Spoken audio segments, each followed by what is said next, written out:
Charles बॉडोइन राउसियो institute में professor थे। वे एक सफल मनोचिकित्सक के साथ साथ new Nancy school of healing के रिसर्च डायरेक्टर भी थे। उन्होंने सन 1910 में अवचेतन मन को प्रभावित करने के लिए एक नायाब तकनीक की जानकारी दी। उस तकनीक के अनुसार अवचेतन मन में प्रवेश करने की सर्वोत्तम तकनीक है कि तंद्रा में अर्थात सुषुप्त अवस्था में चले जाओ, जिसमें शरीर की क्रियाएं कम से कम हो जाएं। उसके बाद शांत, स्थिर और मृदुल आवाज में अपने विचार को अवचेतन मन में पहुंचा दो। उनका फॉर्मूला इस प्रकार है। अवचेतन मन में विचार को प्रेषित करने का आसान तरीका यह है कि जिस विचार को अवचेतन मन में प्रेषित करना हो उसके सारांश को छोटे वाक्यों में बना लें, जिसे आप आसानी से कह सकते हैं, और आपका अवचेतन मन उसे तुरंत स्वीकार कर लेगा। उन वाक्यों को शांत स्वर में बार बार इस प्रकार दोहराएं जैसे बच्चे को सुलाने के लिए लोरी गाई जाती है। कुछ वर्ष पूर्व लॉस एंजलिस की एक युवा महिला लंबे समय से पारिवारिक वसीयत के संबंधित एक मुकदमे में फंसी हुई थी। उसके पति ने सारी जायदाद वसीयत में उसके नाम कर दी थी, जिसको लेकर पति की पूर्व पत्नी के बेटे और बेटियों ने संपत्ति पर अपने अधिकार के लिए मुकदमा कर दिया था। उस महिला को बोइडन तकनीक के बारे में बताया गया। उसने उस तकनीक का प्रयोग इस प्रकार किया। वो एक आराम कुर्सी पर बैठ गई। शरीर को पूर्ण शांत और आरामदेह बनाकर उसने अपनी आंखें बंद कर ली और सोने की स्थिति में आ गई। उसके बाद उसने अपने विचार को 7 शब्दों के एक वाक्य में स्थिर और मृदुल आवाज में कहना शुरू किया। दैवी शक्ति से यह खत्म हो गया। एक वाक्य का यह संदेश आसानी से अवचेतन मन में प्रविष्ट हो गया।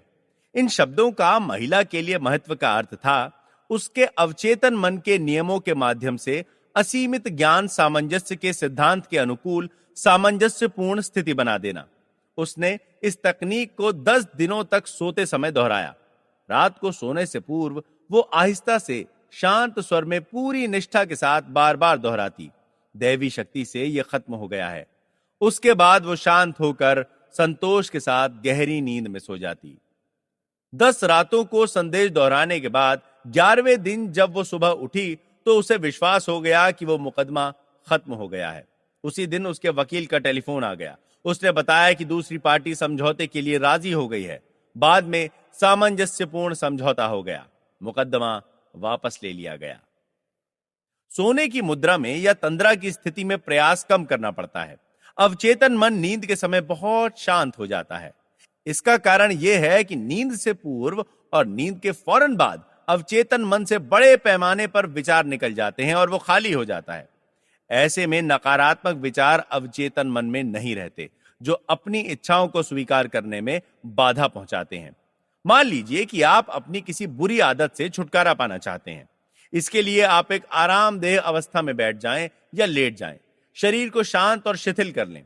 सोने का प्रयास करें और उस अवस्था में आहिस्ता से इन शब्दों को बार बार इस प्रकार कहें जैसे कि आप लोरी सुना रहे हो। मुझे इस आदत से छुटकारा मिल गया है। मेरे मन में अब सामंजस्य और शांति का वातावरण है। यही संदेश बड़ी आत्मीयता से शांत स्वर में सुबह और रात में 5 या 10 बार दोहराएं। जितनी बार दोहराएंगे उतना ही उसका प्रभाव बढ़ता जाएगा। जब भी आपको अपनी बुरी आदत की चाहत हो, इस फॉर्मूले को ऊंची आवाज में दोहराएं। इस तकनीक से आप अवचेतन मन को संदेश स्वीकार करने के लिए प्रेरित करेंगे और आपकी बुरी आदत गायब हो जाएगी तथा धीरे धीरे छूट जाएगी।